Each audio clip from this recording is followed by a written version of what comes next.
हरे कृष्णा। आज मैं ISKCON Bahrain की तरफ से आप सभी भक्तों का आज के चतुर्थ दिवस राम कथा हनुमान भक्त की कथा पे आपका स्वागत करती हूँ और आपका धन्यवाद प्रकट करती हूँ। कल आदरणीय श्री सार्वभौम प्रभु जी ने हमें हनुमान जी की माता सीता से भेंट लंका दहन अर्थात जीरो बजट आर्मी जो राम जी की थी वह लंका में प्रवेश करते हैं उसके बारे में बताया था। आज हम प्रभु जी से विभीषण से भेंट तथा माता सीता और राम जी का मिलन उसके बारे में हम कथा सुनेंगे।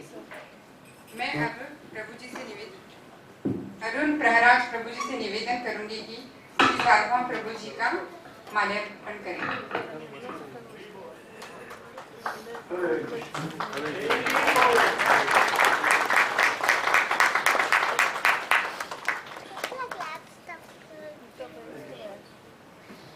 अब मैं सार्वभौम प्रभु जी से निवेदन करूंगी कि आज का कथा का प्रारंभ करें। हरे कृष्ण। हरि बोल। हरे कृष्ण। हरि बोल।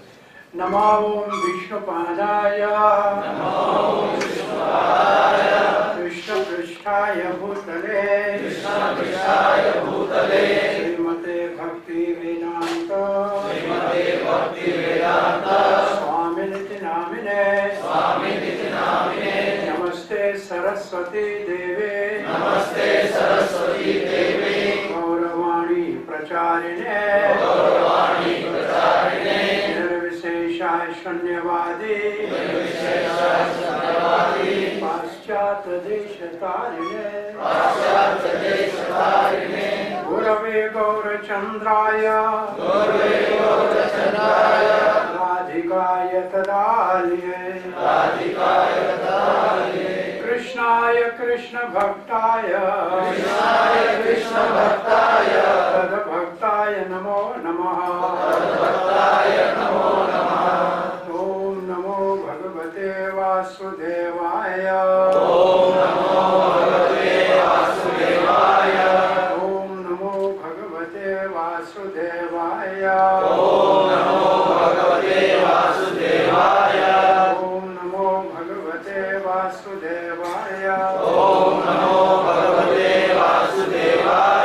कृष्णाय वासुदेवाय देवकी नंदनाय च नंदगोपकुमाराय गोविंदाय नमो नमः। जय श्री कृष्ण चैतन्य प्रभो नित्यानंद श्री अद्वैत गदाधर गदाधरा श्रीवासादि गौर भक्त वृंदा हरे कृष्णा कृष्णा कृष्णा कृष्णा हरे हरे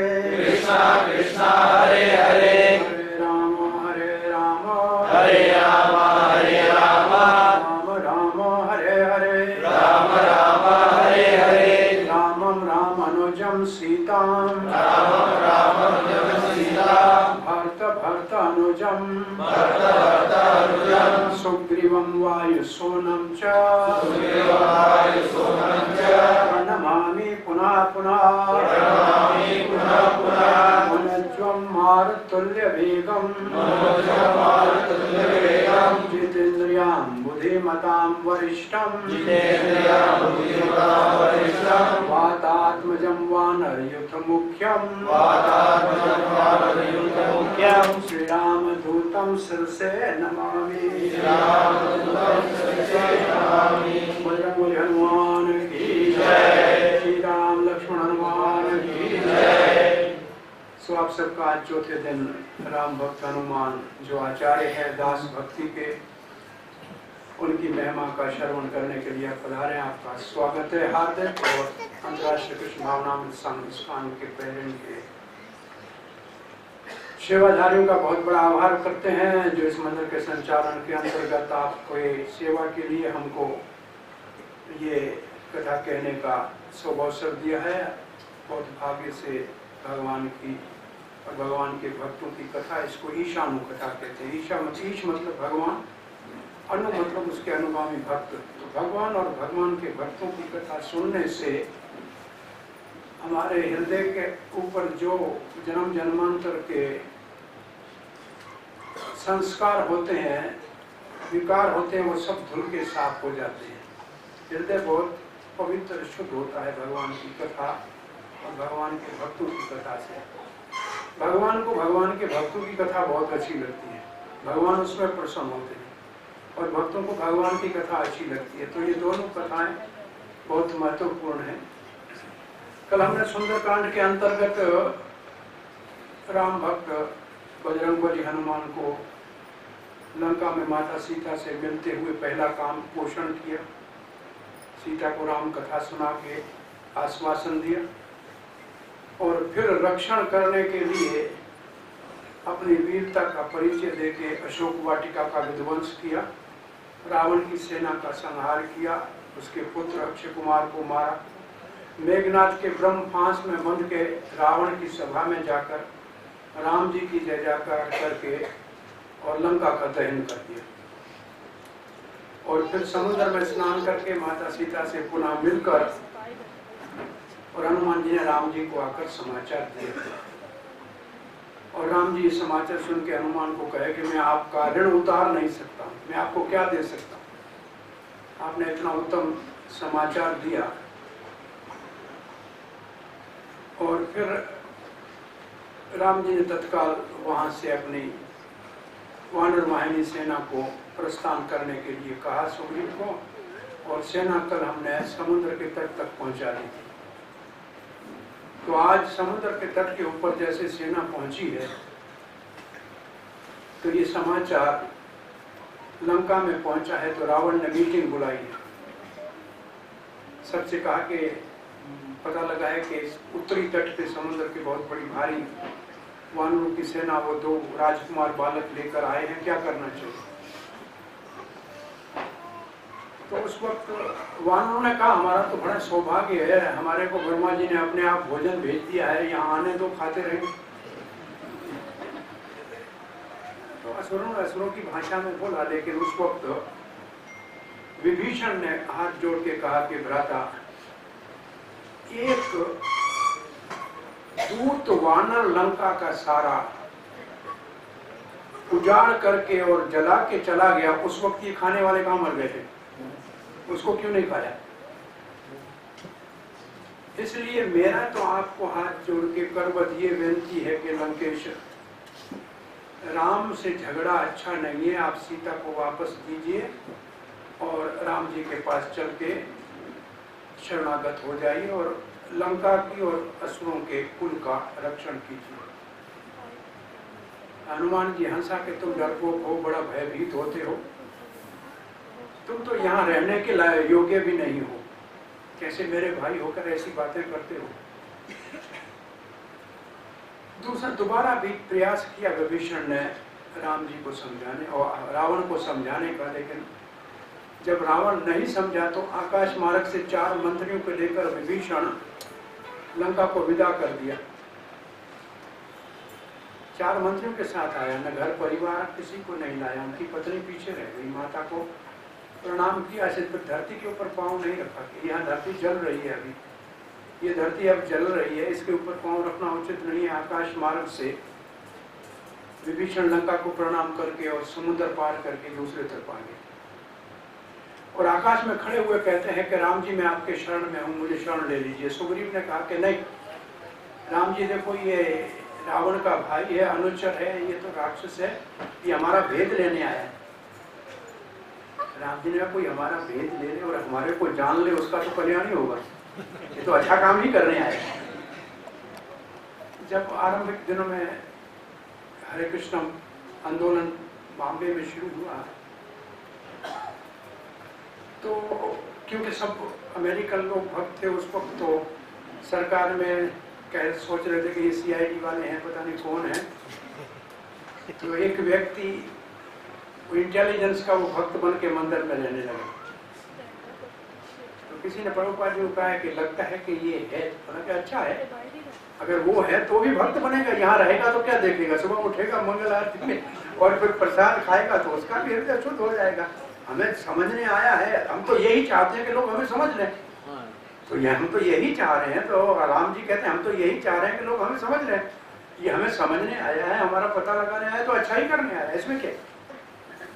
और फिर सुग्रीव ने कहा बंदी बनाना चाहिए, अंगद ने कहा नहीं शत्रु का भाई है, इसकी परीक्षा लेनी चाहिए, हनुमान ने कहा नहीं अच्छा है, इसको शरण में ले लेना चाहिए। तो राम जी ने एक मीटिंग बुला के सबका राय लिया और फिर कहा कि सुग्रीव तुम कहते थे इसको बंदी बना लो, ये तो ठीक नहीं है, क्योंकि शरणागत के अंदर दोष भी नहीं देखा जाता है। और हनुमान आप कहते हैं अच्छे हो इसलिए शरण लो, अच्छा क्या बुरा भी हो शरण में आए तो उसको लेना चाहिए। फिर राम जी ने एक वचन कहा जो प्रसिद्ध वाल्मीकि रामायण का श्लोक है, शक्रदेव परपना, एक बार कोई कह दे कि मैं राम जी आपका हूं, याचते, ये प्रार्थना करे, मैं एक बार कहे मैं आपका हूं, राम जी कहते हैं उसको मैं सब प्राणियों से अभेदान देता हूं, ये मेरा वचन है, इदम में व्रतम, ये मेरा व्रत है। एक बार, और इसने शरण लेने की बात की है। अब सुग्रीव इसको ले आओ और समुद्र का जल ले आओ और इसका अभिषेक करके इसको लंका का राजा बना के लंकेश बना। उसको किसी ने कहा कि अगर अभी रावण आ गया और शरण लिया तो आपने लंका का राज तो इसको दे दिया। उधार राम कहते हैं, रामचंद्र जी कहते हैं रावण अगर आ गया ना तो अभी अयोध्या का राज पड़ा है तो उसको दे दूंगा। ये भगवान का किसी से द्वेष नहीं है, हम असुर हैं भगवान से द्वेष करते हैं, लेकिन भगवान उनको भी अपना मानते हैं क्योंकि उनको जन्म देने वाले तो भगवान ही है, पिता तो सबके वही है। कोई जानता है कोई नहीं जानता है, सभी हैं तो भगवान के। और यहाँ विभीषण को भगवान ने स्वीकार किया, शरणागत को उनके मंत्रियों के साथ स्वीकार किया। और फिर राम जी पूछते हैं कि अब इस वक्त इस समुद्र को लांघने के लिए क्या साधन है। तो उस वक्त विभीषण बोल उठे कि समुद्र को प्रार्थना करनी चाहिए, देवता को पूजा करनी चाहिए। भगवान ने कहा अभी अभी मित्र बनाए, पहली बार मशवरा दे रहा है, परामर्श दे रहा है तो इसका सम्मान करना चाहिए। लक्ष्मण को यह बात पसंद नहीं थी, लेकिन राम जी कुछ घास बिछा के समुद्र के किनारे प्रार्थना करने के लिए बैठ गए। अब तीसरा दिन हो गया, समुद्र प्रकट नहीं हुआ, तब राम जी ने कहा लक्ष्मण मेरा धनुष तो लेना। और बाण का अनुसंधान किया तो सारे जलचर जलने लगे और समुद्र देवता हाथ जोड़ के प्रकट हो गए कि क्षमा करना, हमारे आने में देर हो गई, भगवान मर्यादा का पालन कीजिए, आप स्वामी हैं, आप सुखा सकते हैं। और राम जी ने कहा मैं इसको सुखा दूंगा और वानर इसके अंदर से चले जाएंगे। और उस वक्त समुद्र ने हाथ जोड़ के कहा मर्यादा का आप पालन करेंगे तो आपके पास नल और नील इनको ऋषियों ने पहले बहुत एक बार शराप दिया था जो अब आशीर्वाद का काम नहीं करेगा। ये कुछ भी ऋषियों की चीजें नदी में फेंक देते थे, ऋषियों ने कहा जो फेंकोगे वो तैरता रहेगा। तो इनको ये पहले शराब था, अब आशीर्वाद का काम करेगा। ये यहाँ के शिल्पी इंजीनियर हैं और इनको आप काम पे लगाओ और सेतु बांधने का काम शुरू करो। तो ये राम सेतु बांधने का काम किया। बड़े बड़े वानर दूर दूर से बड़े बड़े पत्थर लाए, एक पत्थर के ऊपर रा लिखे, दूसरे के ऊपर म लिखे और पानी में जैसे डालें सब पत्थर तैरने शुरू हो जाए। और ये पुल का बांधना शुरू हो गया। भगवान दूर से बड़े आनंद से देख रहे हैं। एक दिन शाम के समय सब जब काम करके चले गए तो राम जी ने कहा देखो तो सही ये कैसे पत्थर तर रहे हैं।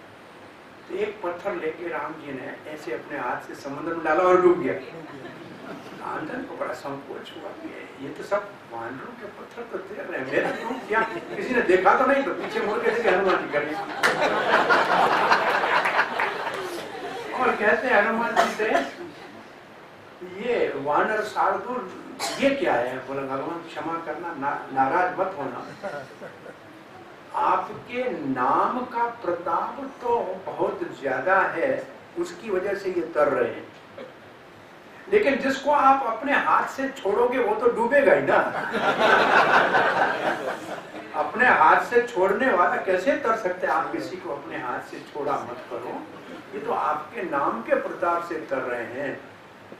तो बड़ा ऐसे अभी भी जाते हैं रामेश्वर में तो ऐसे पत्थर वहां बड़े रखे हैं जो अभी तक तरते हैं। बड़े बड़े पत्थर हैं लेकिन तर रहे हैं कैसे भी, राम नाम लिखे हुए पत्थर तर रहे थे। यह एक छोटी दूसरी कथा भी प्रसिद्ध है कि जब सब बड़े बड़े पत्थर ला रहे थे तो एक बेचारी गिलहरी पानी समुद्र में जाके नहा के फिर मिट्टी के अंदर लौट के मिट्टी को जाके डाल रही थी। तो हनुमान जी ने कहा हट बीच में से तो रास्ता रोक रही है, कहीं पांव आया तो तेरे को चोट लग जाएगी, तेरे रेती से कोई पुल बनेगा क्या? उसने कहा मेरे में जितनी शक्ति है उस तरह मैं सेवा कर रही हूँ, तुम्हारी शक्ति से तुम सेवा कर रहे हो। तो हनुमान जी ने उसके पूंछ के ऊपर पांव रख दिया, उसकी पूंछ थोड़ी लंबी हो गई। वो रामचंद्र के पास चली, रामचंद्र देख रहे थे, रामचंद्र ने उसमें हाथ में उठाया, गोद में रखा, उसकी पीठ के ऊपर से हाथ घुमाया, 3 उंगलियों का निशान आज भी गिलहरी की पीठ पे कहते हैं राम जी के हैं। कहा कि क्या हो गया? बोला मेरे से इस तरीके से हनुमान ने किया है, मैं भी आपकी सेवा कर दे। भगवान ने कहा हनुमान जी जिसमें जितनी शक्ति है अपनी सेवा करते हैं, मैं सबकी सेवा को स्वीकार करता हूँ। तो गिलहरी से पूछा इसको दंड क्या दें? बोला इसकी पूंछ भी लंबी कर दो। मेरी लंबी होगी, इसकी लंबी हो जाए। हनुमान जी का अच्छा है, पूंछ लंबी काम आ जाएगी कहीं ना कहीं। एक और कथा सेतु बंधन के साथ ये है कि हनुमान जी बहुत बड़ा पर्वत उठा के ले आ रहे थे, वृंदावन के ऊपर से उड़ रहे थे, तब तक समाचार आया कि सेतु बंधन पूरा हो गया। तो जो पर्वत उठा के ला रहे थे उसको वृंदावन में रख दिया। वो पर्वत कह रहा है मेरे को राम जी की सेवा में नहीं ले जा रहे हो, इतना सारा यहाँ से लाए हो, क्यों नहीं ले जा रहे हो? भगवान राम जी से पूछता हूँ जाके, राम जी का मैं ला रहा था बहुत बड़ा पर्वत और मेरे को समाचार मिला कि सेतु बंधन पूरा हो गया, तो मैं उसको तो ब्रिज में छोड़ दिया। राम जी ने कहा गिरिराज था, यहाँ नहीं आ पाया तो उसको जाके आश्वासन दो कि अब तो आते तो मेरे चरणों के नीचे सेतु में आते, लेकिन अब कृष्ण अवतार में आपको तो मेरे आपके कर कमल के ऊपर हाथ में धारण करूंगा। तो ये गिरिराज की हनुमान के द्वारा यहाँ लाने की एक युग की एक कल्प की ये कथा है। दूसरे कल्प में पुलस्त ऋषि लाए थे, उसका भी वर्णन अपनी जगह पे है। अब सेतु बंधन जैसे तैयार हुआ, 100 योजन सेतु, 10 योजन चौड़ी, 100 योजन लंबी, और सेतु बांधते बांधते खरबों तो वानर पहले ही लंका पहुंच गए। तो बांधने वाले तो उस तरफ पहुंच ही गए थे। और फिर जब सेतु के ऊपर चलने का समय आया, उसके ऊपर घास वास बिछा के तैयार किया, तो इतनी बड़ी सेना थी। तो जलचर राम लक्ष्मण का दर्शन करने के लिए जो हनुमान और अंगद के कंधे के ऊपर चढ़े हुए थे, सारे मगरमच्छ और जलचर दोनों तरफ से ऐसे सेतु के बाहर निकल के दर्शन कर रहे थे, हटाने से हट नहीं रहे थे और साथ साथ चल रहे थे। अब जगह ज्यादा कम हो गई सेतु पे, तो कुछ वानर कूद के उनकी पीठ के ऊपर चढ़ गए, कुछ उनकी पीठ के ऊपर चढ़ गए, और कुछ को जगह नहीं मिली तो आकाश मार्ग से उड़ने लगे, और कुछ सेतु के ऊपर चढ़ने लगे। तो कहते हैं कि सेना कुछ तो जलचरों के ऊपर चढ़ के जा रही थी, कुछ सेतु के ऊपर से जा रही थी, और कुछ आकाश मार्ग से जा रही थी। सारी सेना वहां से आके सुबेल पर्वत की चोटी के ऊपर एक समतल स्थान था, वहां रामचंद्र ने डेरा डाला। और उसके सामने नील, ये सुबेल और दूसरा नील पर्वत है, उसके ऊपर रावण का बहुत बड़ा महल था। तो 3 पर्वतों की चोटियों है, एक तो त्रिकूट है जिसके ऊपर हनुमान जी उतरे थे, सुबेल के ऊपर ये बहुत बड़ी छावनी लगाई, अपना कैंटोनमेंट बना दिया रामचंद्र ने। सारे वानर वहां सुख से बैठ गए, फल खाने लगे। सायंकाल हुआ, विभीषण साथ था, तो राम जी को सायंकाल को सामने वहां तो रावण ने भी मीटिंग की कि ये सेतु बन गया, समुद्र को बांध दिया। तो बड़ा आश्चर्य हुआ। फिर मीटिंग की, फिर ही वानरों ने वही बात की जो पहले की थी। अच्छा हुआ, पहले उस तरफ जाके खाना पड़ता, ये यहाँ आ गया तो हमारा भोजन हमारे लिए पहुंच गया। तो उस वक्त रावण के ही पुत्र परस्त ने कहा कि सोचना चाहिए कि यहाँ तक जो सेतु बांध के आया समुद्र के ऊपर, वो कोई सामान्य व्यक्ति नहीं है, और एक वानर उसका हम सबको त्राही करके यहाँ से चला गया था। इसलिए सावधानी से युद्ध न करके संधि करो तो अच्छा है। रावण हंसने लगे कि तुम हमारे पुत्र होके ऐसी बातें करते हो। मंदोदरी ने समझाया, उसकी पत्नी ने समझाया, लेकिन रावण को समझ में नहीं आया। बोला चलो चलो अपने नृत्य गान वाले महल में चलते हैं, नृत्य गान करते। वहां नृत्य गान के महल में गए और यहाँ विभीषण से रामचंद्र पूछते हैं कि आकाश में ये घनघोर बादल कैसे छाए, ये गर्जना हो रही, कहीं वृष्टि तो नहीं होगी, अभी बरसात तो नहीं हो जाएगी। विभीषण ने कहा, हे राघवेंद्र, ये बादल नहीं है, बरसात नहीं है, बिजली नहीं है, ये रावण का रंग महल है। और जो रावण के ऊपर जो छत्र है ना काला, ये मेघ की तरह दिख रहा है। और उनकी गोद में मंदोदरी के कान के जो झुमके का है वो बिजली की तरह चमक रहा है। और जो मृदंग ढोल बज रहे हैं ना, ये असल में गर्जना हो रही है, कोई बरसात नहीं होने वाली है। तो कोतवाल राम जी लेटे हुए थे, सुग्रीव की गोद में सर रखा था, हनुमान और अंगद के गोद में चरण पड़े थे। अपने धनुष को उठाया, एक बाण को अनुसंधान किया और सामने से उसका छत्र उड़ गया। दोनों कानों से चमकते हुए मंदोदरी के वो मणिमय कुंडल उड़ गए और मृदंग सारे फट गए। रावण व्याकुल हुआ और लेकिन फिर भी लज्जा बचाते हुए कहा, अरे मेरा सर कई बार कट के वापस उगाता है, ये अगर छत्र गया तो कौन सी बड़ी बात है। तो ये राम जी ने कोतुल ही विभीषण को परिचय दे दिया कि जिसको आप बादल समझ रहे हो, तो वो तो छत्र है, छत्र को उड़ा दिया। अब मीटिंग राम जी ने बुलाई, सारे अपने जो योद्धा थे, सुग्रीव को, जामवंत को, अंगद को, हनुमान को और द्रविड़ को, जिन सबके नाम लिखे उनको बुलाया कि अब क्या राय है। तो जामवंत ने उठ के कहा, अभी एक बार संधि का प्रयास करना चाहिए, ये बाली नंदन को दूत बना के भेज दो, एक बार रावण को एक और मौका दे। राम जी को सबको अच्छा लगा ये। तो राम जी ने कहा, हे बाली नंदन अंगद, तुम दूत के कार्य मर्यादा के अंदर करके आ जाओ। और अंगद यहाँ से भगवान रामचंद्र की आज्ञा लेके उस तरफ गए हैं। तो ये अंगद की महिमा है कि कैसे उन्होंने जाके वहाँ गर्जना की है और जाके रावण को कहा है कि मैं राम का दूत हूँ। उसने कहा, आपका परिचय दो, बाली नंदन हो। तो रावण ने कहा कि बाली नंदन हो, अरे बाली तुम्हारे पिता को मारा, तुम उसी का दूत बन के आए। उसने कहा, नहीं, मैं रामचंद्र का दूत बन के आया हूँ और मैंने रामचंद्र का शरण ले लिया है। बोला, फिर तुम मुझको नहीं जानते? बोले, आपको बोला जानता नहीं हूँ। आप कह रहे हैं आप कौन है? वही रावण है ना जिसको मेरे पिताजी ने कांच में दबा के रखा था, वही रावण है। आपकी महिमा को मैं जानता हूँ अच्छी तरह से, और मैं चाहूँ तो सारी लंका को अभी जला के, जैसे हमारा कोई बड़ा नहीं था जो पहले आपके पास भेजा था ना, वो संदेश ले जाने वाला था, समाचार। ऐसे तो बहुत सारे वहाँ हैं और मैं अकेला ही आप सबको मार के यहाँ से जा सकता हूँ, लेकिन मेरे राम जी ने ये मेरे को करने के लिए कहा नहीं है। दोनों के बीच में नोक झोंक हुई। आखिर में सबको मालूम है अंगद ने अपना चरण वो भी उल्टा पांव दबाया कि कोई इसको हिलाए, तो राम जी वापस चले जाएंगे और सीता को हम हारा हुआ मान लेंगे। अब तो सारे प्रयास करने लगे, कोई उठा नहीं पाया, तो रावण उठ के आगे आया, उन्होंने पांव उठा के कहा तुम हमारे चरणों को नहीं, राम जी के चरणों को पकड़ो, तुम्हारा कल्याण वहां होगा, हमारे चरणों के पकड़ने से तुम्हारा कल्याण नहीं होगा। फिर आकाश मार्ग के उड़ के अंगद वापस आ गए। वाल्मीकि रामायण में तो ऐसे लिखा है कि सुग्रीव बैठे बैठे सामने रावण को देखा, नील पर्वत के ऊपर, उसको क्रोध आया, वो वहां से पूरा जंप मारा, सीधा चला गया और उसका मुकुट उतार के उसको नोच के और दूसरी छलांग लगा के वापस आ गया। तो राम जी ने पूछा कहाँ गए थे? बोला ऐसे मेरे को क्रोध आया, उधर वो बैठा हुआ था। आप मित्र हो, सेना के पूरी के जो है राजा हो, अगर आपको कुछ हो जाता तो मैं कैसे इन वानरों को संभालता और कैसे मैं संसार को मुंह दिखाता, ऐसे काम नहीं करना चाहिए उतावली के। और इसके बाद अब युद्ध तो निर्णय हो गया, तो रामचंद्र ने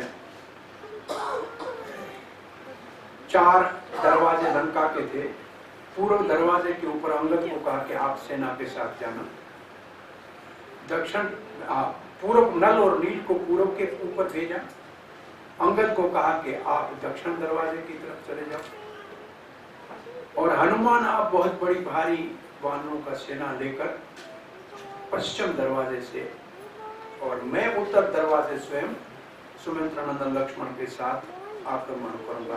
तो 4 विभाजन सेना के बना दिए।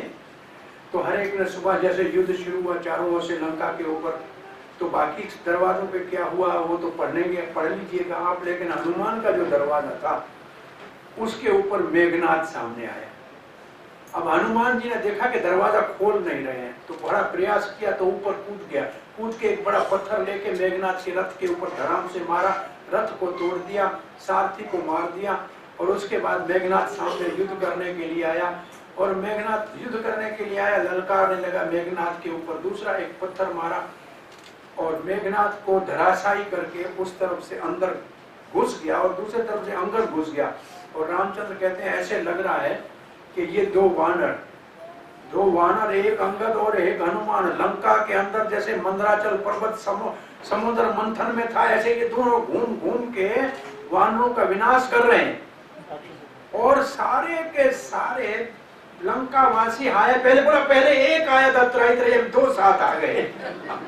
पहले हनुमान एक ने ऐसा हाल किया था, अब तो 2 है, एक भी नहीं है, और दोनों तरफ से उन्होंने इतना प्रहार किया, ऐसे शाम होने लगी तो दोनों वापस लौट के आ गए।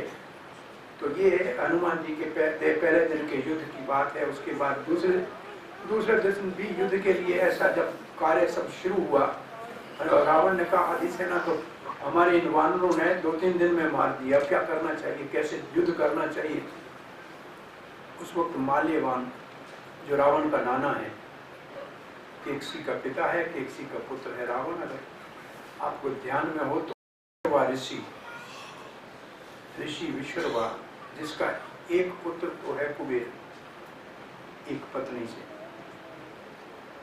तो माली, सुमाली और माल्यवान ये 3 भाई हैं। तो माल्यवान की बेटी जो केकसी है, उसको उन्होंने कहा कि हमारा वंश तब बचेगा कि किसी ऋषि से हमारा संतान उत्पन्न हो, तो आप विश्रवा के पास जाके प्रार्थना करो कि हमें संतान हो। तो केकसी विश्रवा पूजा कर रहा था, वहां जाके खड़ी हो गई। उसने कहा कैसे देवी पधारी हो? तो बोला आपसे संतान उत्पन्न करना है। बोला गलत समय पे आई हो, संतान आपका बड़ा भयंकर असुर बनेगा। बोला मुझे कुछ मालूम नहीं है, पिताजी ने कहा कि ऋषियों के संतान से हमारे कुल की रक्षा होगी, इसलिए मैं आपकी शरण में आई हूँ। बोला इस वक्त तो आप आई हैं, आपको बड़ा भयंकर ऐसे पुत्र होंगे जो बड़ा त्राही संसार में रोना धोना शुरू कर देंगे। उसने कहा नहीं, मैं आपकी शरण में हूँ, मेरे ऊपर कृपा करो। तो कहा ठीक है, फिर एक आपका पुत्र होगा जो बड़ा भागवत भक्त बनेगा। तो समय आने के ऊपर केकसी को पहले 10 गिरीवा पुत्र हुआ, फिर बड़ा भारी भरकम कुंभकर्ण हुआ, और फिर वो बड़े नाखून वाली शूर्पणखा हुई, और फिर विभीषण का प्रकट जन्म हुआ। तो उस वक्त इसका नाम रावण नहीं था, 10 गिरीवा कहते थे इसको। 10 गर्दन थे, 20 भुजाएं थी। एक बार उन्होंने, और ये जब उसके बाद एक दिन कुबेर लंका का उस समय राजा हुआ करता था। लंका की राजधानी कुबेर की थी। तो कुबेर के पास पुष्पक विमान था, अपने पिता विश्रवा से मिलने आया। तो केकसी ने देखा कि एक पुत्र के पास विमान है और सोने की लंका का राजा है, और दूसरी मैं हूं, मेरे बेटों के पास तो चढ़ने के लिए गधा भी नहीं रावण आदि के पास तो कुछ भी नहीं है। तो उन्होंने कहा बेटा तुम भी तपस्या करके अपना जीवन में कुछ करके दिखाओ। तो ये तीनों भाई और चौथी बहन ये गोकर्ण का स्थान में जाके बहुत बड़ी भारी तपस्या करने लगे, और उस तपस्या में वो एक एक सर काट के रावण जो है वो देने लगा। तो उस वक्त ब्रह्मा जी प्रकट हो गए। उन्होंने कहा मैं आपकी तपस्या से संतुष्ट हुआ हूँ। तो उसने वर मांगा, तो रावण ने वर मांगा, बोले सर कटेंगे वापस आ जाएंगे, कोई रूप बदल सकते हो। शक्ति दे दी उसको, मेरी सृष्टि से किसी से तुम्हें भय नहीं रहेगा। और कुंभकर्ण जब मुख खोलने लगा उस वक्त सरस्वती देवताओं ने कहा कि ये पहले बिना वरदान के ही नाश्ते में कोई कम से कम 500,000 संत रोज खा लेता है, दोपहर तक तो आधा शहर चट करता है, और इसको कुछ वरदान दे दिया कि तो बड़ा अपराध हो जाएगा, अनर्थ हो जाएगा। तो देवताओं ने सरस्वती को ब्रह्मा जी और सरस्वती को कहा कि जाए विभीषण की जवान के ऊपर बैठ जाओ, जब वह वरदान मांगे तो देवताओं का हित करना। तो ब्रह्मा जी ने कहा विभीषण मैं आपकी तपस्या से बहुत बड़ा प्रसन्न हुआ, आपको क्या वर चाहिए? बोला मेरे को वर दीजिए, मैं 6 महीना। और फिर सरस्वती ने कहा सोया रहूं। तथा आज तो वो बाद में कहता है मैं क्या वरदान मांग दिया। विभीषण ने कहा राम भक्ति, मेरे को भगवान के चरणों में भक्ति है ये। कुंभकर्ण को तो ये कह दिया। फिर विभीषण को जब मांगा तो कहा कि मुझे भक्ति चाहिए और कुछ नहीं चाहिए। उसके बाद माल्यवान और माली ने कहा कि देखो हमारी लंका तो पहले हमारी राजधानी थी, ये तो कुबेर बाद में देवताओं ने इसको दिए, इसको यहाँ से भगाओ। तो रावण को कहा तुम्हें लंकेश बनाते हैं, अब तुम्हारे को वरदान बहुत मिल गए हैं। तो कुबेर को रावण कहा कि तुम जाओ अब यहाँ से, ये हमारी राजधानी हमको दो। कुबेर ने अपने पिता को जाके कहा कि ये भाई है ऐसे कह रहा है। बोला बेटा इस वक्त उसको वरदान का इतना अहंकार है, उससे डरना उचित नहीं, आप राजधानी छोड़ दो। तो कुबेर ने लंका की राजधानी छोड़ दी और वो फिर अलकापुरी में उस तरफ चला गया हिमालय में, और रावण लंका का राजा बना और कहा कि ये पुष्पक भी यहाँ छोड़ के जाओ। फिर उस पुष्पक के ऊपर चढ़ के जब रावण घूमते हुए हिमालय में जा रहा था तो उस वक्त कैलाश के ऊपर भगवान शंकर पार्वती को के साथ विहार करके बैठे हुए थे। नीचे नंदी खड़ा था जो वानर का रूप धारण करके इसको कह रहा था आगे मत जाओ, हमारे स्वामी ऊपर बैठे हैं शंकर। बोला मैं स्वामी हूँ सारे विश्व का, दूसरा स्वामी कहाँ से आया? उसने पर्वत के नीचे हिमालय के हाथ उठ लगाया और पर्वत को हिलाया। पार्वती जी हिल के नीचे गिरी और शंकर जी ने अपने उल्टे पांव के अंगूठे से पर्वत को दबाया और रावण का हाथ उसके नीचे आ गया, और उसने इतना रोया कि उसका नाम रावण हो गया। रोया इतना कि उसके चिल्लाने से उसका नाम रावण हुआ। फिर उसके जो मंत्री साहब थे उन्होंने कहा क्षमा याचना मांगो, शंकर जी से प्रार्थना करो। फिर शंकर जी को प्रार्थना किया, उन्होंने वहां से अपना पांव का अंगूठा हटाया, और उस वक्त नंदी ने जो वानर के रूप में थे उन्होंने श्राप दिया था कि तुम्हारा वानर विनाश करेंगे। तो ये नंदी का उसको श्राप था। और रावण जब वरदान मांग रहा था तो कहा कि और किसी असुर से देवता से न मरो, लेकिन वानर और मानव से मुझे कोई भय नहीं है, उनकी मुझे क्यों क्या मेरा बिगाड़ेंगे। तो इसलिए वानरों की सेना के साथ मानव के भाव से राम जी ने लंका में प्रवेश करके आक्रमण किया है। तो यहाँ जब माल्यवान ने कहा, जब ये रावण ने पूछा तो ये मंत्री था, इसका नाना था, बड़ा था, कहा कि बेटा, रावण को बेटा कहा कि लंकेश इस वक्त अब विरोध को छोड़ो, आधी सेना आपकी मारी गई है और वो बलवान सारे दो एक वानर नहीं, उनके पास ऐसी बहुत बड़ी सेना है। और हिरण्याकश और हिरण्याकशिपु को जिसने पछाड़ दिया था वो यही रामचंद्र है, नरसिंह के रूप में आए थे। क्योंकि माल्यवान बहुत पुराने असुर हैं तो वो पुराने सब बातों को जानते थे। यहाँ एक बात मुझे याद आती है, इसके बाद मेघनाथ कुंभकर्ण और उसके बाद मेघनाथ का वध का समाचार सुनेंगे तो रावण बहुत बड़ा व्याकुल होके पाताल लोक में बलि महाराज के पास चला गया। बलि महाराज को परिचय दिया कि मैं लंकेश हूँ, आप असुरों के पुराने राजा थे, इस वक्त मुझे आपकी सहायता की जरूरत है। बोला क्या हुआ? बोला 2 बालक राम और लक्ष्मण आए हैं और हमारी लंका का विनाश कर रहे हैं, आप हमारी सहायता कीजिए।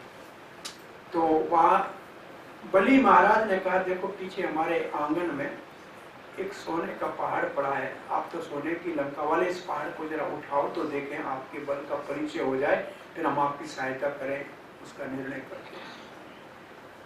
रावण ने कहा मैंने तो हिमालय को हिला दिया था, ये सोने का पर्वत को क्या उठाना है? उसने जाके हाथ डाला तो पर्वत हिले नहीं हिला, बहुत प्रयास किया। तो बलि महाराज हंसते हुए कहते हैं कि ये पर्वत सोने का नहीं है, ये हमारे दादा हिरण्यकशिपु का एक एयरिंग है, ये एक कान में डालते थे, ऐसे 2 थे और वो इतना शक्तिशाली था, उसको भगवान नरसिंह ने चीर फाड़ के मार दिया।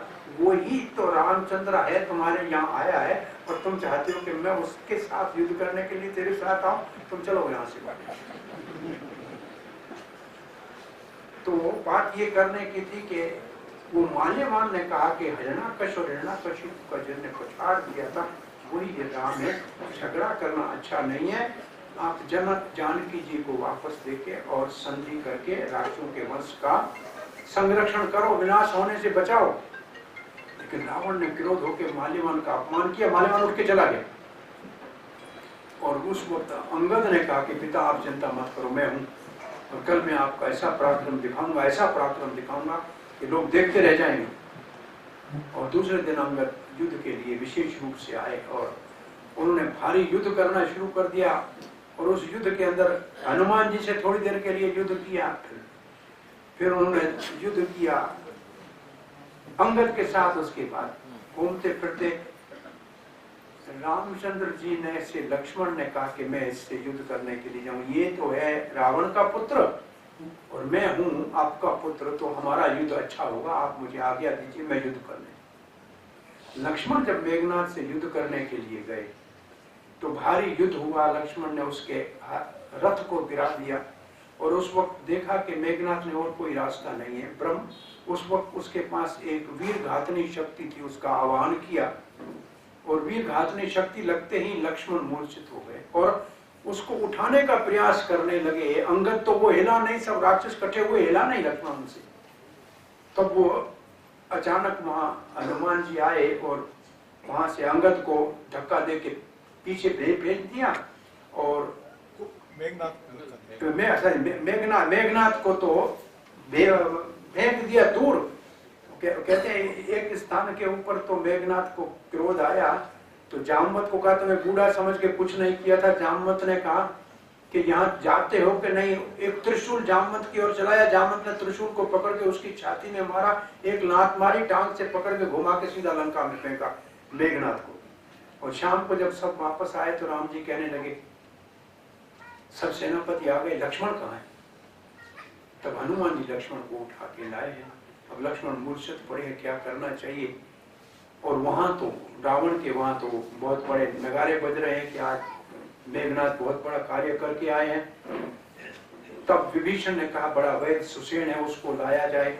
और सुषेण वेद को जब लाया गया तो उसने कहा कि एक ऐसी जो चंद्र कांति से प्रकाशित वो द्रोणी पर्वत के ऊपर संजीवनी बूटी है, उसको लाना है। हनुमान को ये कहा गया रामचंद्र ने कि उसको लेके आओ। हनुमान जी प्रणाम करके निकले और रावण को पता लगा कि हनुमान लक्ष्मण की रक्षा के लिए संजीवनी बूटी लेने गए। तो वो बेचारा अपना अपमान छोड़ के कालनेमी राक्षस के पास चला गया।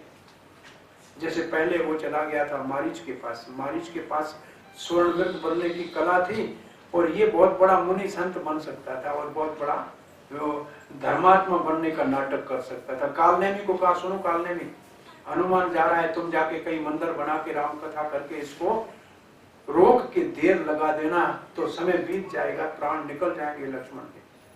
कालनेमी ने कहा आप जानते नहीं है रामचंद्र को, जैस जो गति मारीच की हुई वैसी मेरी हालत होगी, आप मुझे मरवाना क्यों चाहते हैं? रावण ने कहा नहीं मरना चाहते तो मैं मार देता हूँ, अभी तुम्हें तो मरना ही पड़ेगा। तो उसने कहा अच्छा मैं जाता हूँ। उसने रास्ते में बहुत सुंदर मंदिर बनाया, फूल का बगीचा बनाया और राम कथा करने लगा। और हनुमान जी इतने भोले, जहाँ राम कथा होती है वहां बैठ जाते हैं। ये वहां बैठ गए तो हनुमान को प्यास लगी, बोला प्यास लग रही है, बोला करमुंडल इससे पानी से मुझे क्या होगा। बोला फिर वो सरोवर से पानी पी के जल्दी आओ, तुम्हें मुझे मंत्र देना है, तुम मुझे दक्षिणा देना। वो जब हनुमान पानी पीने गए तो एक मगरमच्छी ने उसका पांव पकड़ लिया। हनुमान ने मगरमच्छी को पटक के मारा, वो दिव्य स्वरूप में बाहर निकल के कही कि वो मुनि नहीं है, वो राक्षस है। हनुमान पहचान गया कि अच्छा हुआ राम जी के काम में रुकावट नहीं आएगी। और जाके कहा पहले दक्षिणा ले लो महाराज, बाद में मंत्र देना। और पूंछ जो लंबी हुई थी ना उसके गर्दन में बांधी और फिर उसको घुमाया, घुमा के कालनेमी को नीचे पटका, उसके प्राण निकल गए। और हनुमान जी यहाँ से जाके और पर्वत जो द्रोण पर्वत है उसके ऊपर, तो कोई बूटी चमक नहीं रही थी। अब क्या किया, रही समय तो नहीं था, पूरे पर्वत को उठाया। इसलिए गिरिराज, वो गिरिराज जैसे गिरी पर्वत को कहते हैं ना, गोवर्धन, जैसे भगवान ने गोवर्धन उठाया, ये भी पर्वत उठा के, यहाँ भक्त भी पर्वत उठाया। और पर्वत उठा के जब वो अयोध्या के ऊपर से चल रहे थे हनुमान जी, उस समय सुमित्रा माता को सौपन हुआ कि मेरी दाई भुजा कोई सर्प निकल रहा है। उसने कौशल्या को कहा, कौशल्या ने वशिष्ठ जी को कहा, वशिष्ठ ने भरत को बुलाया, एक महान यज्ञ कराया कि ये शोपन का निवारण होना चाहिए। उस वक्त आकाश मार्ग से हनुमान जी ये पर्वत लेके जा रहे थे और भरत को लगा कि कोई असुर तो नहीं है। उन्होंने बिना फर वाला बाण चलाया और हनुमान जी नीचे धराशायी होकर गिरे। गिरते ही राम हाय राम कर दिया। अब तो विभीषण ने कहा, भरत ने कहा राम नाम जप रहा है, ये तो अपना है।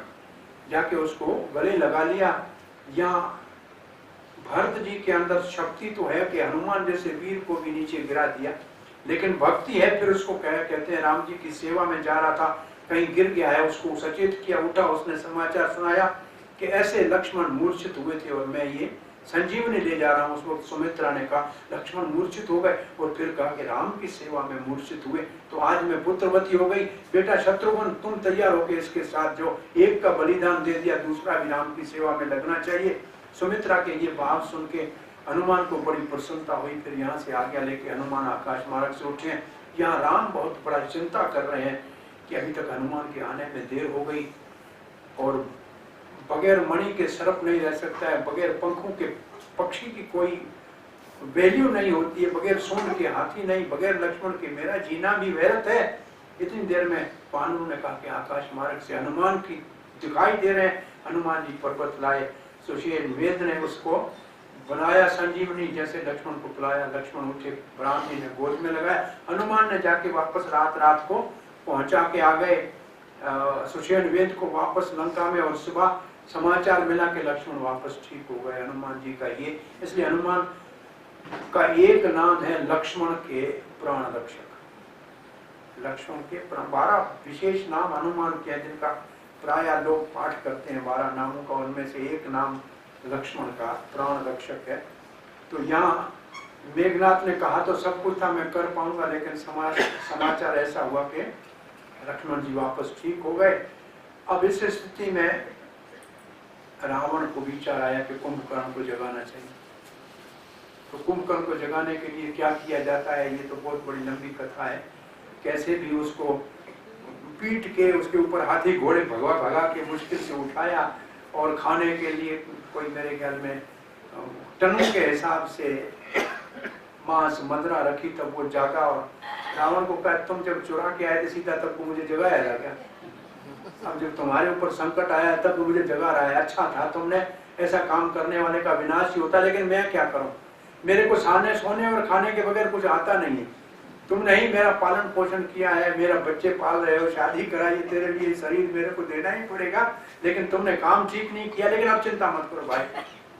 अकेला ही विभीषण, अकेला ही कुंभकर्ण युद्ध मैदान में आने लगा, और वानरों को ऐसे पकड़ के जैसे मूंगफली खाते हैं ऐसे खाने लगा। राम जी पूछते हैं कि विभीषण ये पर्वत चल रहा है क्या? बोला ये पर्वत नहीं है, ये हमारा भाई कुंभकर्ण है। तो कुंभकर्ण ने सुग्रीव के साथ युद्ध किया, सुग्रीव को कांख में दबा लिया और वो लंका के अंदर जाने लगा।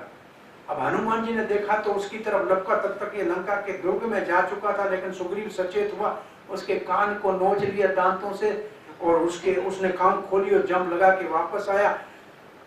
कुंभकर्ण सोच रहा था मैं रावण को बताऊंगा जिस के भाई ने आपको कान में दबाया था, मैं उसी सुग्रीव को कान में दबा के ला रहा था। लेकिन आज सुग्रीव यहाँ से इसलिए अंदर न जाके कुंभकर्ण वापस आया और कुंभकर्ण ने भयंकर युद्ध किया। आज राम जी ने सबको कहा कि अब आप युद्ध का दृश्य देखो, कुंभकर्ण के साथ मैं युद्ध करता हूँ। आज रामचंद्र ने कुंभकर्ण की दोनों भुजाएं काट दी और भुजाओं के बाद उसका प्राण ले लिया। कुंभकर्ण धराशायी होकर नीचे गिरा।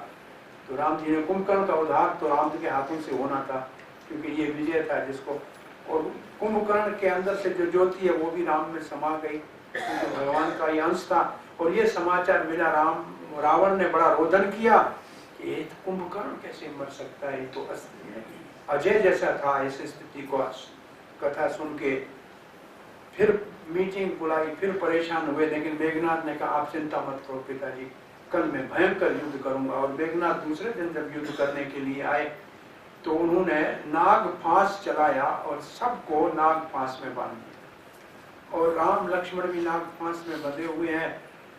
उस वक्त बहुत हनुमान जी की प्रेरणा से गरुड़ जी ने आके नाग फांस खोला है और सब जैसे सचेत हो गए। मेघनाथ वापस, बाकी एक ही बचा था, वो जामवंत की जो कथा है कि जामवंत ने उसको फिर उठा के फेंक दिया और जाके पिता ने देखा तो वो मूर्छा से मूर्छित हो गया।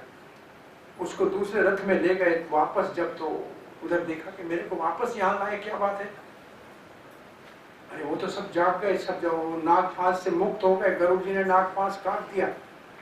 ये सुन के रावण को बहुत बड़ा क्रोध आया और मेघनाथ ने कहा अब मैं निकुंभला देवी के वहां गुफा में जाके एक महान यज्ञ करूंगा और मैं अजय विजय होने का वरदान मांगूंगा। देवी का यज्ञ करने के लिए चले गए और ये समाचार जैसे मिला, विभीषण ने कहा राम जी से अगर उसका यज्ञ पूरा हो गया और वो उसमें सफल हो गया तो उसको मारना मुश्किल हो जाएगा, इसलिए आप लक्ष्मण को बहुत बड़ी भारी सेना के साथ उसका यज्ञ को विध्वंस कर। अब हनुमान को अंगद को भेजा है, साथ में बड़ी सेना लेके लक्ष्मण जी वहां गए हैं।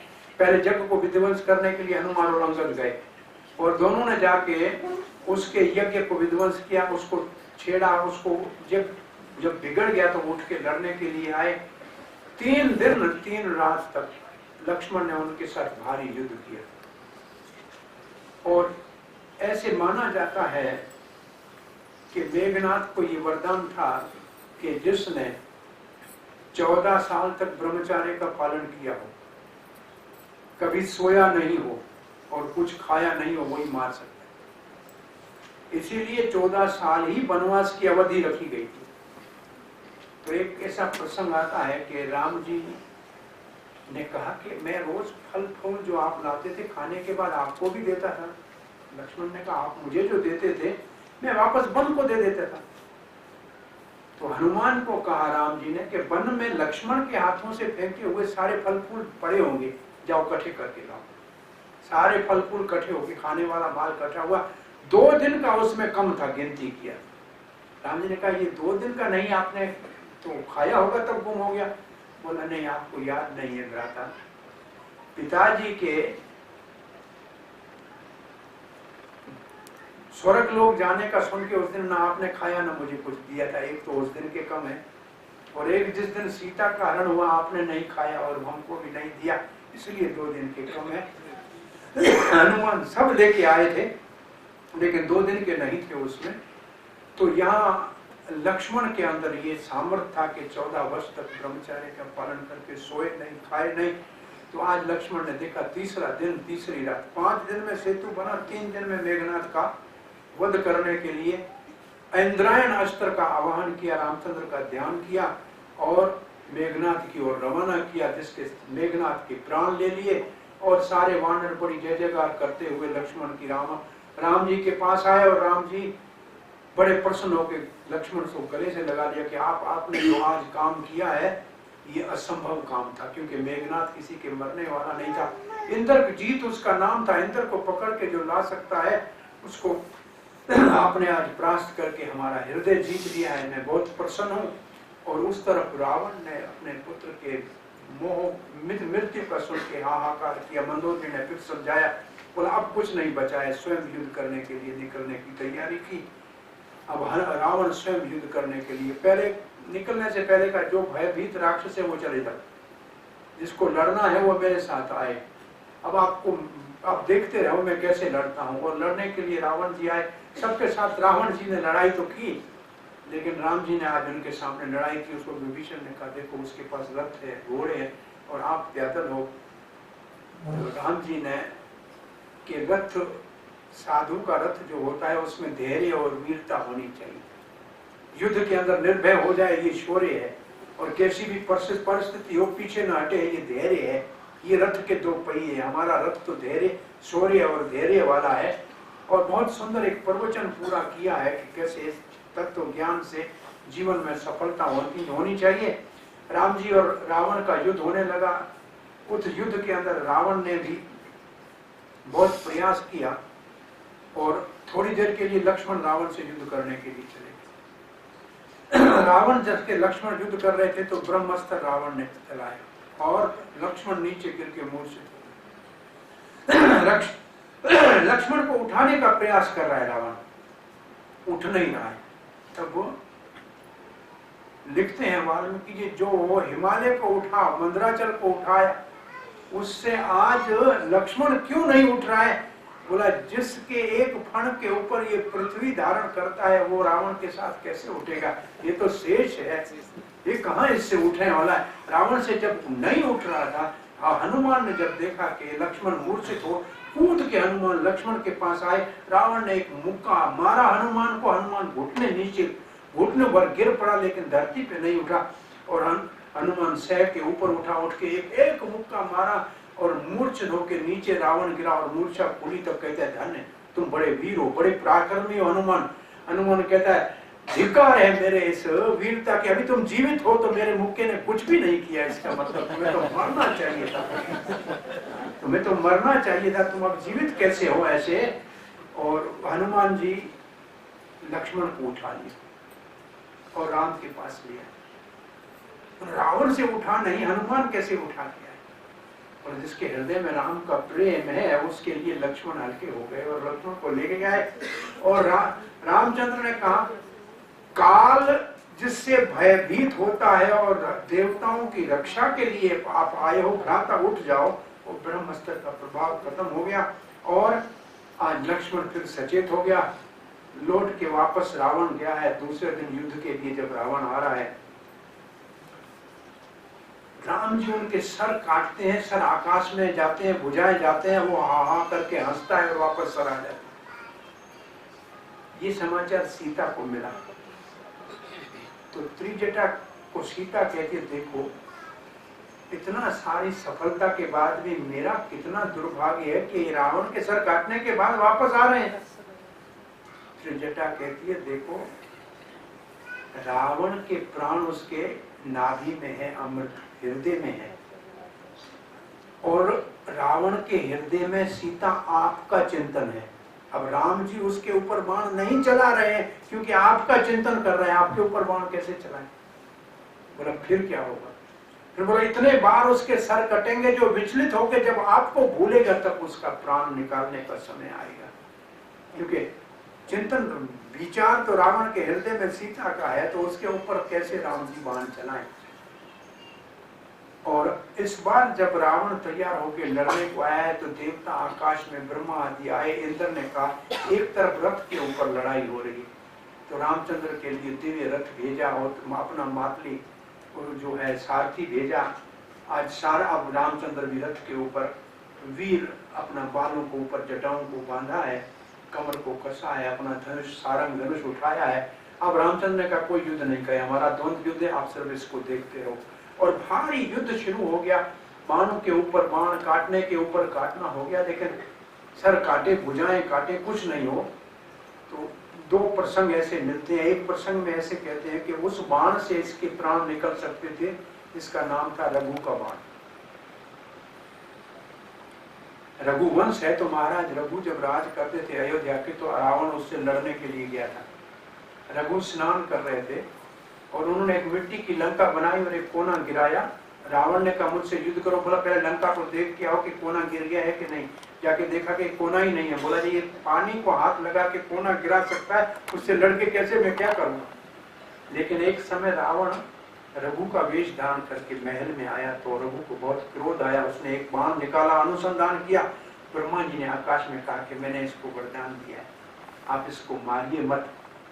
उस वक्त रघु ने क्षमा कर दिया और रावण ने कहा ये बाण मुझे दे दो। रावण उस बाण को लेके घर चला गया और बाण को ले जाया। विभीषण ने कहा कि एक बाण है, रघु का बाण है, उसी से रावण के प्राण जाएंगे। अब कैसे पता लगे वो बाण कहाँ है। बोला मंदोदरी के अलावा और किसी को पता नहीं।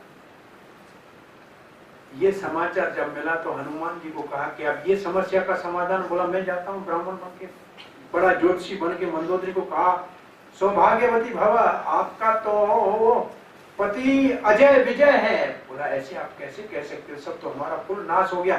बोला रघु के बाण के बगैर नहीं मरने वाला। इसको कैसे पता लगा, इसको ये तो किसी को पता नहीं है मेरे अलावा। बोला मुझे मालूम है कहाँ है, उसकी मैं पूजा करूंगा, उसके बाद कोई रावण का बाल बांका नहीं कर पाएगा। वो भाव में मंदोदरी ने कहा कि इस खंभे के अंदर इसी की पूजा करते हैं। अब तो हनुमान अपने रूप में आके खंभे को लात मारी और बाण अंदर से निकाली और निकाल के बाण उठा के जाके रामचंद्र के हाथ में दिया रघु का। और अब रामचंद्र ने इतना विचलित किया, रावण के हृदय से सीता का विचार निकला। तब 31 बाणों का अनुसंधान रामचंद्र ने एक समय किया। 31 बाणों में एक बाण जो रघु का था वो तो उसके हृदय नाभि में जहां अमृत था वहां उसको चलाया और बाकी 30 बाणों से 10 गर्दन और 20 भुजाएं। तो एक ही साथ पहले तो जाके हृदय का बाण गया और हृदय का अमृत सूख गया और रघु के बाण ने उनके प्राण दे लिए। फिर 10 सिर और 20 भुजाएं नीचे गिरी और रावण धराशायी होकर धरती के ऊपर गिरा। लेकिन रामचंद्र के बाणों ने उसके सरों को और भुजाओं को सीधा मंदोदरी की गोद में पहुंचाया और बाण वापस तोड़ के आ गया। मंदोदरी हाहाकार कर रही है। माँ भगवान रामचंद्र ने विभीषण को कहा कि अब जाके तुम अंत्येष्टि क्रिया करो अपने वंश की। और भाव, बहुत बड़ा भाव से विभीषण को रोना भी आया और रावण की अंत्येष्टि क्रिया भी हुई। और फिर भगवान रामचंद्र ने कहा हनुमान, अंगद, जामवंत, सुग्रीव आप जाके अभिषेक करके लंका का राज विभीषण को दे दो। मेरे पिता के मुझे वनवास के कारण मैं शहर में नहीं जा सकता हूँ। और आज विभीषण का राज अभिषेक हो गया। और उसके बाद हनुमान को भगवान श्री रामचंद्र ने कहा सीतापुरी समाचार सुना।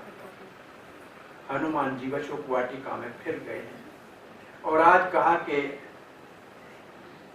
माता मैं आपका पुत्र, आपको शुभ समाचार सुनाने आया हूँ।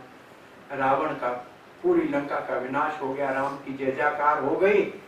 और सीता इतनी प्रसन्न हुई कि मैं इस खुशी के समाचार का आपको क्या उपहार दूं बेटा, आज आपने मेरे प्राणों की रक्षा कर ली, इतना शुभ समाचार दिया है। उस वक्त हनुमान ने कहा ये राक्षसियां आपको बहुत परेशान करती थी, माता मुझे आप इजाजत दो तो इनके बाल नोच लूं और इनकी आंखें कान निकाल लूं।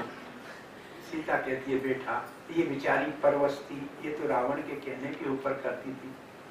तुम रामचंद्र के सेवक हो और अगर ये काम करोगे तो इसमें रामचंद्र की महिमा नहीं होगी, इसको क्षमा कर दो। वाल्मीकि जी कहते हैं ये सीता की दुख देने वालों का भी हित की भावना जो है। आज यहाँ से सीता को समाचार शुभ दिया। सीता ने कहा पुत्र आज बस आपको क्या दे सकती हूँ, सदा राम के चरणों में आपकी भक्ति हो, राम से प्रेम आपका बना रहे, ऐसे अद्भुत आशीर्वाद दिए। हनुमान जी ने समाचार आगे दिया। तब रामचंद्र ने विभीषण को कहा अब आप अंगद जाके सीता को वहां से लेके आएंगे हमारे यहाँ।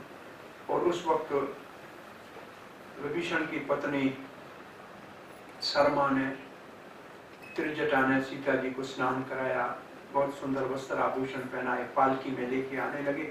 तो दोनों तरफ से वानर जो है सीता को देखने के लिए आकर किसके लिए इतना बड़ा युद्ध किया है। तो बड़ी भीड़ मची और भीड़ के कारण वो जो सेवक थे वो डंडा लेके खड़े हुए। रामचंद्र ने कहा कि जिन्होंने मेरे लिए प्राणों की आहुति दी है, जो सीता को देखना चाहते हैं, ये तो इनकी माता है, ये तो बच्चे, ये सब उनके पुत्र के समान है। विभीषण इसको नीचे पैदल सीता को आने के लिए कहो ताकि ये सब हमारे वानर बालक माता का दर्शन कर सके।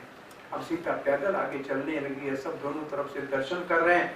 सीता जब राम जी के सामने आई तो राम जी गंभीर हो गए और गंभीर होकर सीता की ओर देख के कहते हैं कि सीते, हमने अपने रघुकुल की रीति को निभाया, आपको दुष्ट के हाथों से मुक्त किया, लेकिन आप कम से कम 11 महीने, 1 साल से 1 महीना के 15 दिन कम है, तब तक पराए घर में रही हैं, तो अब हम आपको रख नहीं सकते हैं, आपको स्वेच्छा से जहां जाना है जाओ। सीता के तो पांव के नीचे जमीन निकल गई। लक्ष्मण की ओर देखा और लक्ष्मण को व्याकुल देख के सीता कहती है, मैंने कटु वचन कहे थे, लेकिन इसका मेरी तरफ, मेरे लिए जो माता का भाव है वो कम नहीं है। सीता ने लक्ष्मण की ओर देख के कहा, लक्ष्मण तुम अब एक काम करो, लकड़ी लाके पवित्र अग्नि को यहाँ प्रज्वलित करो, उसी के अंदर मैं प्रवेश करूंगी और कहीं मेरे जाने के लिए रास्ता नहीं बचता है। रावण गंभीर है, ऊपर उठा के आंख देखते नहीं, आंख नीचे रखी हुई है, और लक्ष्मण को कहा जैसे सीता कहती है ऐसे करना चाहिए।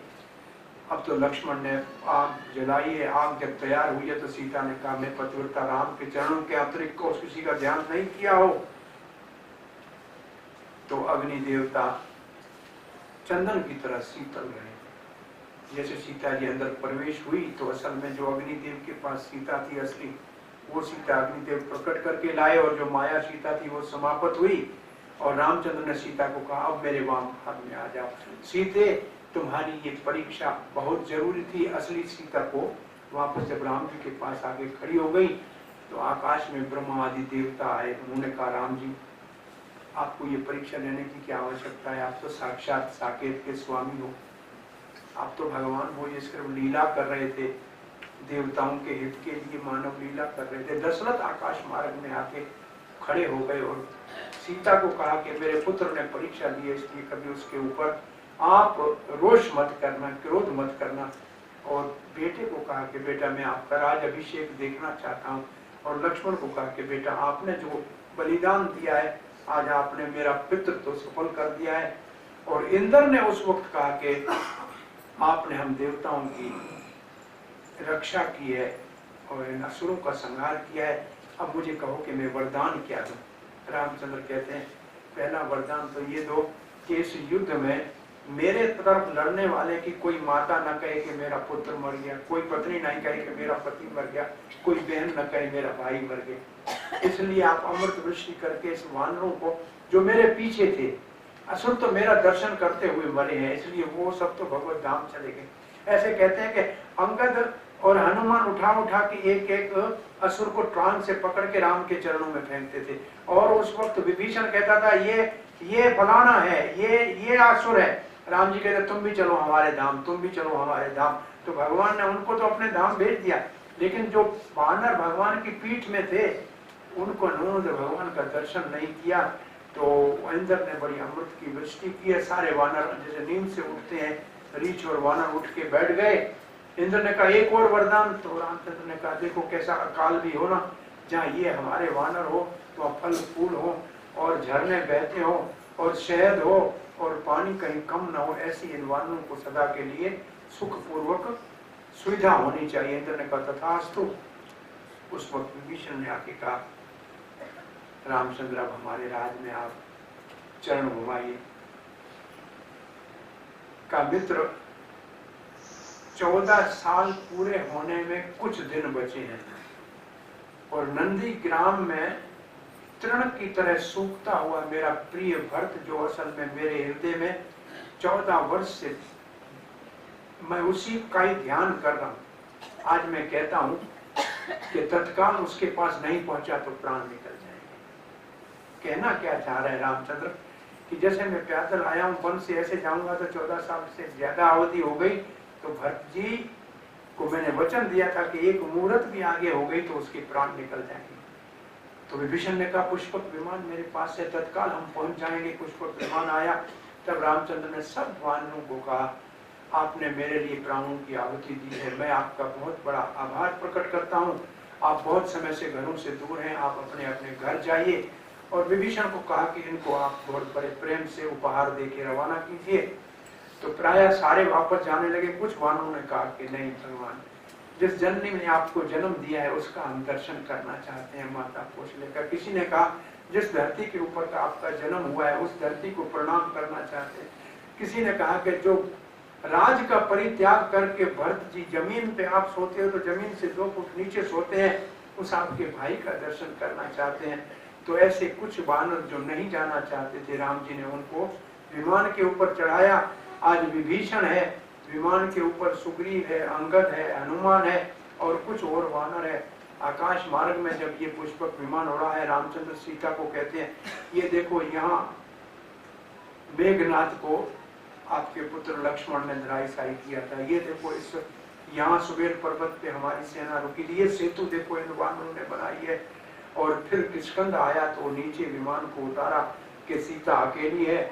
आज तारा और रोमा को ले लेते हैं, सुग्रीव की पत्नी को साथ लिया है, आकाश मार्ग से विमान चला है। तो राम जी कहते हैं इस पर्वत के ऊपर हनुमान जी ने सुग्रीव से हमारी भेंट कराई थी और यहाँ से यहाँ सुग्रीव से हमारा भेंट हुआ था। ये चित्रकूट है, ये पंचवटी है जहाँ से रावण ने हरण किया था। यहाँ ये जटायु तीर्थ है जहाँ जटायु ने आपकी रक्षा की थी। ऐसे सारे स्थानों का दर्शन कराते हुए ये पुष्पक विमान सीधा आके त्रिवेणी संगम के ऊपर विश्राम हुआ और यहाँ राम जी ने सबको त्रिवेणी का दर्शन कराया, गंगा जमुना सरस्वती का। और वहाँ हनुमान को कहा कि आप तत्काल जाके, हमको हो सकता है विलंब हो जाए जहाँ पहुँचने में, आप जाके भरत को समाचार दे दो कि राम जी आ रहे। और हनुमान जी तीव्र गति से भरत के पास गए हैं और यहाँ सभी वशिष्ठ के पास लाइन लगा के खड़े हैं कि 14 वर्ष में बाकी कितना समय बचता है। और सारे पंचांग निकाल के वशिष्ठ जी बैठे ढूंढ रहे हैं कि बाकी कितना समय बचता है। और ऐसी स्थिति में बैठे हुए लक्ष्मण और भरत जी वहाँ खड़े हैं और उस वक्त हनुमान जी ने वहाँ प्रकट होकर भरत को देखा और देखते ही कहा कि राम जी आ रहे हैं। और भरत ने कहा इससे ज्यादा अद्भुत समाचार दुनिया में किसी ने दिया नहीं है, आपने तो हमारे डूबते हुए जहाज में प्राण बचा लिए, मैं आपका ऋण हो गया, ऋण उतार नहीं सकता हूँ। सीता ने कहा हनुमान को आपका ऋण उतार नहीं सकता, राम ने कहा कि हनुमान हम आपका ऋण उतार नहीं सकते। आज भरत कहते हैं आपने हमारी प्राण की रक्षा की, राम के आने का समाचार दिया, हम आपका ऋण उतार नहीं सकते हैं। अब तक तो वशिष्ठ जी को कहा कि राम जी आ रहे हैं, मुहूर्त ठीक है, निकल गया, स्वागत के लिए सब तैयार हो गए। हनुमान जी अब वापस वहां से आके राम जी को कहा के वो उनको हम समाचार दे दिया, तत्काल चलिए, आज पुष्पक विमान उतरा है। राम जी ने वशिष्ठ जी को पहले प्रणाम किया है, पहले गुरु को प्रणाम किया है, ब्राह्मणों को प्रणाम किया है, माताओं को प्रणाम किया है। लेकिन भरत ने जाके उनके चरणों को पकड़ लिया है, उसको गले लगा लिया है, शत्रुघ्न को गले लगा लिया है। लेकिन हनुमान ने जब कहा कि राम जी तत्काल आ रहे हैं तो भरत बड़े प्रसन्न नहीं हुए, क्योंकि वो सुन चुके थे लक्ष्मण मूर्छित हुए हैं, सीता का अपहरण हुआ है, उसका नाम नहीं लिया। उसने कहा अगर राम जी अकेले आते हैं और सीता लक्ष्मण नहीं है तो मैं प्राण त्याग दूंगा, इन आंखों से राम को बगैर सीता और लक्ष्मण के नहीं देख सकता हूँ। तो हनुमान तो ज्ञानियों में अग्रगण्य है, उनकी हृदय की बात जान के कहते हैं अकेले राम जी नहीं, सीता और अनुज के साथ आ रहे हैं। तब उसका हृदय बड़ा प्रफुल्लित हो गया और हनुमान को गले लगा लिया। आज रामचंद्र जब पहुंचे हैं तो परिचय दिला रहे हैं अपने साथियों को कि ये गुरु वशिष्ठ है, इनकी कृपा से हमने बड़े असुरों के ऊपर विजय प्राप्त। और फिर गुरुजनों को कह रहे हैं कि गुरुजनों ये देखो सुग्रीव और ये हनुमान और ये अंगद और इन वीरों ने उन महाभयंकर राक्षसों के ऊपर विजय प्राप्त करके और ये देवी सीता को वापस लाए। राम जी अपना नाम नहीं ले रहे हैं, एक गुरु की प्रशंसा कर रहे हैं कि उनकी कृपा और एक मित्रों की कृपा है। उस वक्त भरत ने सुग्रीव को गले लगा के कहा आज तक हम 4 भाई थे, आज से हम 5 भाई हो गए। आपने पूरा अपने जीवन किया आहुति डाल के और हमारे भाई को जब हम में से कोई नहीं था ये सहायता की है, तुम भरत सम हमारे 4 नहीं अब 5 भाई हो गए हैं। अब एक सुमंत्र नाम का मंत्री जो रथ के ऊपर वनवास के समय छोड़ने गया था, उसका अभी तक कहीं कोई उल्लेख नहीं दिख रहा है। उसको पता था कि राम जी नहीं आएंगे तो दशरथ के प्राण निकल जाएंगे और ये प्राण निकलते हुए मैं देख नहीं सकता हूं। ये एक ही ऐसा उदाहरण है कि राम जी के न आने का सुन के प्राण निकल गए, वो दशरथ है। नंद बाबा एक दिन कहते हैं कि कृष्ण चले गए मथुरा और हमारे प्राण पता नहीं कैसे रहे हुए। एक ही पिता था दशरथ, राम के ना आने का सुना तो प्राण निकल गए। तो ये अद्भुत पिता है। सो दशरथ महाराज, क्या बात कर रहे थे? हरे कृष्ण। सुमंत्र ऐसी जगह जाके छुप गए थे, किसी को पता न लगे कि मैं किसी को मुंह कैसे दिखाऊं अभी। तो आज वशिष्ठ जी को तो ध्यान में आया, सुमंत्र को जाके ढूंढ के निकाला कि आपके पुत्र रामचंद्र वनवास से वापस आ गए, सीता और लक्ष्मण के साथ आ गए। आज सुमंत्र बाहर आए, बोला अब इनके राज तिलक की तैयारी करो, अब इसका राज अभिषेक होना है। उस वक्त सुमंत्र तो वृद्ध था, उसके दशरथ के भी पिता के अज के जमाने से मंत्री था। आज वो जैसे नौजवान है ऐसे उसके अंदर जवानी वापस आ गई है। उसने आज रामचंद्र के राज अभिषेक का, राज तिलक का सारा, और सब वानरों ने कहा था कि हमको इसलिए ले चलो कि आपके संग्राम के अंदर राक्षसों के रथ से स्नान करते हुए देखा था, लेकिन हम आपका राज अभिषेक के लिए सब तीर्थों का जल लाके आपका स्नान कराएंगे, हमको ले चलिए। तो आज सुग्रीव ने सब वानरों को सब जगह भेजा है, पूरे पृथ्वी के सब तीर्थों का जल लेके आए और राम जी का आज राज अभिषेक हो रहा है। और बहुत समय तक ये सब लोग वहाँ रहे हैं। फिर इनको विदा करने के लिए रामचंद्र कहे आप अपने अपने राज को जाके देखिए, और सबको भक्त को कहा कि इनको बड़े उपहार दे के विदा करें। और सब जाने लगे तो हनुमान ने कहा मैं जाऊंगा नहीं, अब मेरा जीवन आपकी सेवा में यहाँ रहेगा। तो हनुमान जी वापस अयोध्या में रुक गए, बाकी सब वहां से विदा हुए। तो रामचंद्र का आज राज अभिषेक हो गया। आज हमने हनुमान जी का विशेष रूप से क्या क्या कार्य देखे, लक्ष्मण के जीवन की रक्षा करना, भरत के जीवन की रक्षा करना, सीता के जीवन की रक्षा करके शुभ रामचंद्र की विजय का समाचार देना। तो पूरे राम परिवार को जीवन दान देने वाले राम का सेवक हनुमान जी का ये अद्भुत चरित्र सुना। कल भगवान श्री कृष्ण की कृपा होगी, रामचंद्र की अनुकंपा होगी, तो जो प्रार्थना है हनुमान जी आज भी इसी भूतल के ऊपर जहाँ किम पुरुष लोक है, इसी जम्मू द्वीप में वहाँ करते हैं, उन प्रार्थनाओं का कुछ श्रवण करेंगे। और एक दो कथाएं और के एक नाम हनुमान का है, जैसे पार्थ का सखा, अर्जुन का सखा, कैसे ये नाम 12 नामों में एक नाम अर्जुन सखे या ऐसे कुछ है। तो उसके पीछे क्या कथा है, और भगवान राम से भगवान के राम के नाम की बड़ी महिमा है, ये हनुमान ने कैसे प्रकाशित किया, कैसे प्रमाणित किया, ये दो कथाएं और हनुमान जी की प्रार्थनाओं का कल 5वें दिन श्रवण करेंगे। हरे कृष्ण, जय श्री राम, श्री राम लक्ष्मण हनुमान की जय, श्री राम जय राम जय जय राम, श्री राम जय राम जय जय राम, श्री राम जय राम जय जय राम, श्री राम जय राम जय जय राम, श्री राम जय राम जय जय राम, श्री राम जय राम जय जय राम, रघुपति राघव राजा राम, पतित पावन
राम जय राम जय जय राम श्री राम जय राम जय जय राम पवन हनुमान की जय बजरंगबली हनुमान की जय श्री राम लक्ष्मण भरत शत्रुघ्न हनुमान की जय हरे कृष्ण श्री नरसिंहदेव भगवान की जय भट्टलाल महाराज की जय श्री गोपाल की जय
Hare